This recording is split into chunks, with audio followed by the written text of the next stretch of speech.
So last month, our average client had a 75.6% closing rate. And by the way, this isn't with $150 memberships. Our average client charges anywhere from $200 to $300 per month. So having a 75.6% closing rate is very impressive. And today, I'm gonna break down the exact step-by-step process our clients use to close a majority of their trials into high-paying memberships.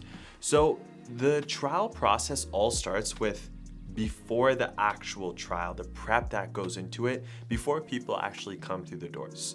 So the first thing that's very important to do is making sure that both decision makers are present. How many times have people come to do a trial at your school and then you hear the classic, oh, I need to talk to my wife, or I need to talk to my husband? It's so annoying because there's not much you can say. You don't want to be one of those cheesy salespeople who's like, oh, well, why don't you give them a call on the spot to make a decision now? Or, oh, well, what if they were to say no? Like, that stuff is weird and it pushes people in the wrong direction. It does mitigate a lot of sales from happening. Now, what you can do to prevent that in your confirmation calls, or even when you initially reach out to a lead, whether you're booking them over the phone or they've already booked and you're contacting them after that, you want to ask them to make sure that both spouses or any decision makers are present so that they can see the value and be prepared to move forward. And you can also let them know, hey, the reason why we strongly advise for both decision makers to be there is we do have a first day promotion going on.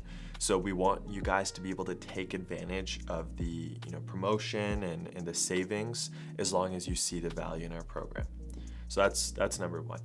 Number two is you want to send people relevant content leading up to their trial class. When it comes to trials, a lot of the time, people haven't had much of an interaction with your business before actually coming in. Majority of the time, maybe they signed up on your website or they came from an ad. That's really the only interaction they've had other than some automated messages and maybe speaking with someone over the phone. So when they come in, there's still a lot more information they need in order to make an informed decision. But what you can do to aid in the sales process and increase the chances of them making a decision on that first day of the trial is sending them all the information they need before actually coming in, right? So you can do this through email sequences, you can text them videos leading up to the trial. You can do this with ad campaigns as well to prime them with content. But basically what you want to do is send them information like relevant testimonials, send them what to expect for their trial class, send them how your curriculum works at your school, the benefits of martial arts versus other extracurricular activities. You can even let people know what the incentive offer is before actually coming in, or your membership prices, so they're aware of that ahead of time. Once they come in for that actual trial class, all they need to see is their child having a great experience and having a great offer in place, and they're most likely going to close. Some other things you want to make sure you do before the trial is make sure you understand the pain points or the goals of the parent and child. So you can customize your trial experience to each person. You might have one family who comes in and the child is getting bullied. So you want to make sure you touch on self-defense techniques. You want to make sure you touch on confidence building so that they can avoid those situations happening, in the first place. And showing parents the value of your martial arts program and how it can help their child. In another situation, let's say a parent has a kid who's causing a lot of trouble at home and not listening at school. Maybe you want to work on their listening skills throughout the trial. So, you make them call back to you, yes, sir, or yes, ma'am. You make sure they show focus throughout the trial, and you make a point to make sure that the parents see that.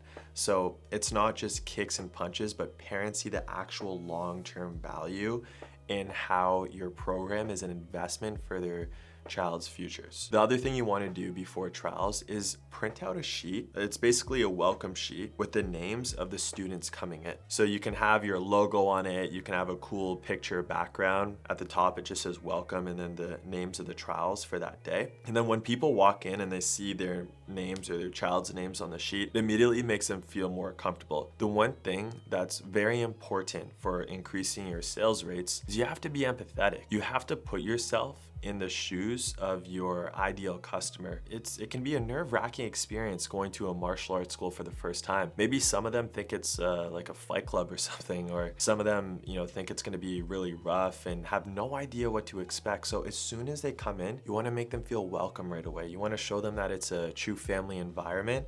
And as soon as they see their kids' names and then you go up to greet them right after that, it really helps with making people feel more at ease. And the last thing, and this goes without being said, but make sure you have a clean facility. If you want to charge $200 plus per month for a membership, you can't have a facility that doesn't look good. You need to make sure your facility is clean. You need to make sure it looks nice, no clutter. When people walk in, they should feel like it's a really nice environment. Now, the next step in your trial process is obviously the actual trial. So as soon as a parent walks through the door, you want to make sure you're building rapport with them right away. So you can ask some questions like, hey, how'd you hear about us? Or, what have you guys been up to today?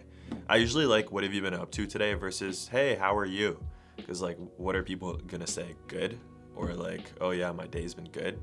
Versus when you're like, what have you been up to today? They actually have to take a second to think about it, open up about how their days went, and then you can, use that information to further build rapport with them. From there, you can go into, what motivated you guys to book a trial for your child? Oh, they're dealing with this. You can talk more about that, talk about their goals.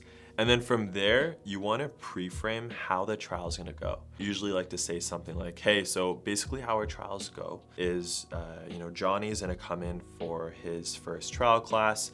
In the trial class, we're going to go over some warm-ups and, some different martial arts techniques, as well as the life skills that we go through in our program, like focus, respect, confidence, discipline, etc.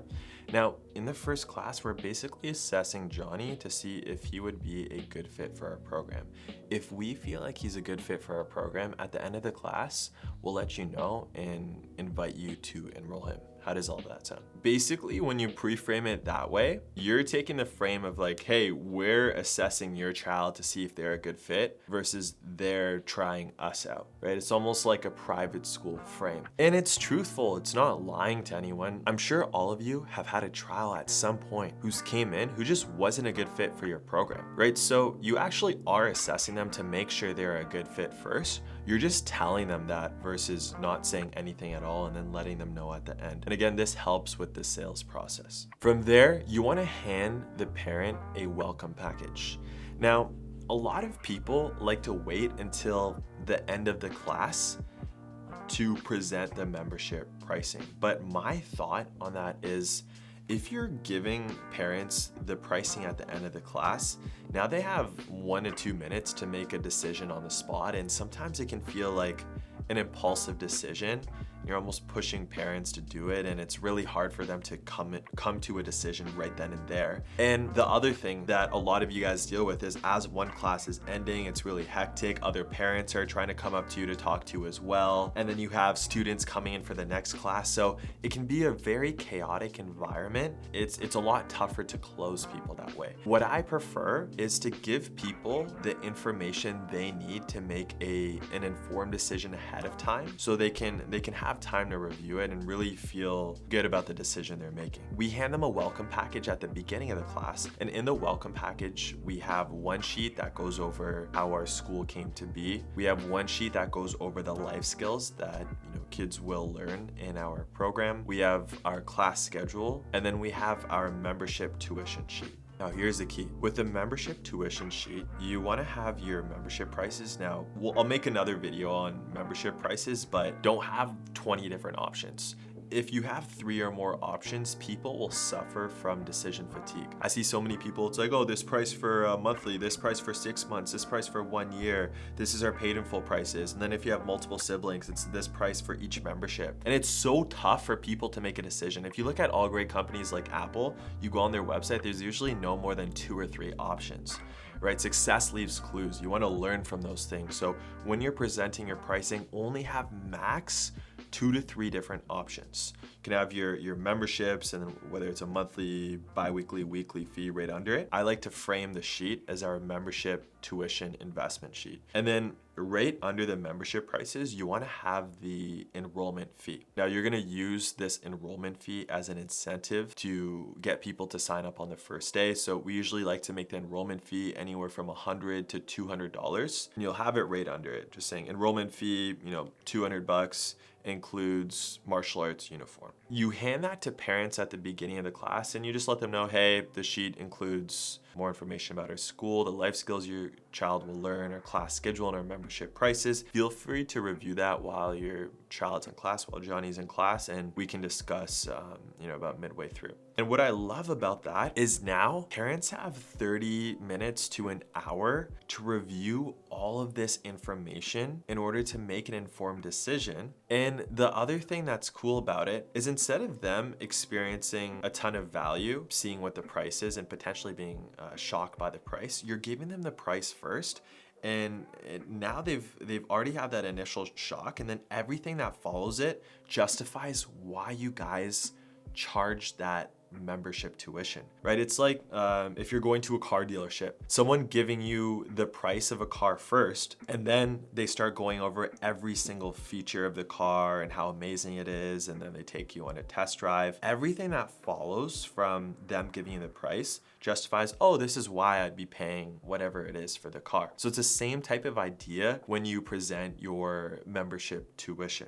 The instructor should be very high energy and pump the kid up right away so the kid is feeling great. And then one key is, once the kid actually goes into class, you should have an assigned student, each class some sort of star student, that you can pair up the new trial with. So instead of the kid going into class with a bunch of random people and them feeling a little bit uncomfortable, they have someone around their age to immediately be by their side for the whole class and make them feel more comfortable. Now from there, obviously the child will go into the trial class. You can structure the trial class however you like. The one thing you want to keep in the back of your head, the kid should be begging their parents to sign up after the class. If the kid isn't excited and doesn't want to continue after the class, then you did something wrong. You have to point the fingers back at yourself and say, okay, how can I improve my trial classes? How can I make them more exciting? Now, if it's a one-off situation, whatever, but if you're finding a majority of kids who take your trial classes aren't asking their parents to enroll after, again, you need to work on improving your trial class curriculum. Just make it really fun and exciting, pump the kid up, highlight them in front of the whole class. Like something that always works great is having them break a board at the end of the class. It always, makes them feel super excited, have the entire class, cheer them on. And then as the kid's in class, midway through the class, you wanna go check in with the parent and just basically what do you think so far? Right? And the parents can be like, oh yeah, it's great, blah, blah, blah.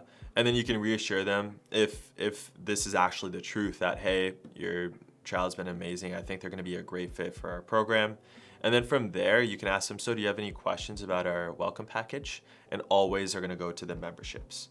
And this is where you seal the deal. So once they open the memberships, they'll be like, oh yeah, I'm looking at these different options, just not sure which one. Here's how I like to do it. So for us at our schools, we have a 3-day-a-week option and a 2-day-a-week option. We do have a 1-day-a-week option, but we don't present it because we know if kids only attend classes 1 day a week, they're just not gonna progress that much. So we keep that in our back pocket as a worst case scenario if 2 days a week doesn't work for someone. But the way I present the prices is, for example, I'll be like, okay, so we have our 3-day-a-week membership here. That's $125 bi-weekly. And then we have our 2-day-a-week membership here, which is $99 bi-weekly. Now underneath it, you probably see our enrollment fee here. That includes the gis, or the dobucks if you do Taekwondo, that you see kids wearing out there. Now we do have a promotion going on today.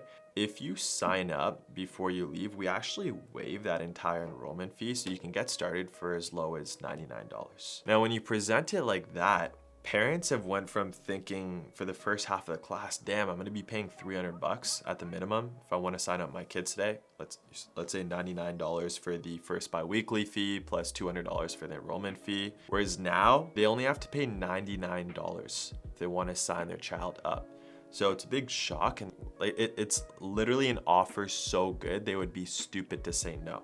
That's the way I like to structure our trial processes, and why I believe our clients close such a high percentage of high ticket memberships. Is instead of focusing on all these sleazy sales skills and all these objection handlers, that's just super, cringy. My mindset is I'd rather focus all of our energy on making the trial experience as amazing as possible, so the kid's begging to sign up, and having an offer so good that they would be stupid to say no. And if you do both of those extremely well, you don't have to have all these fancy sales techniques and stuff like that. Those two things alone will sell the memberships. I know this time and time again. Now, one more tip for when you're going over the membership prices with parents, you want to make sure that you're talking in a very chill voice and you're talking very slow. If you're like all deep voice and masculine and everything when you're selling to parents, their guard is going to be up. There's a book called Never Split the Difference, and they talk about mirroring. And as soon as you lower your voice and you have a more chilled voice and you're talking a lot slower, the parents immediately will, without even knowing it, start to mirror that as well. And it'll make them feel more calm and more chill. And as you're going through the membership prices in just a very calm and chill voice, the parents will be more receptive and you'll have a higher chance of closing them. Now, fast forward to the end of the class. Once the class finishes, let's say the kid has broken their board. Now the instructor is gonna walk the kid back to the parent and you. And from there, you can ask the kid what they thought of the class in front of the parent.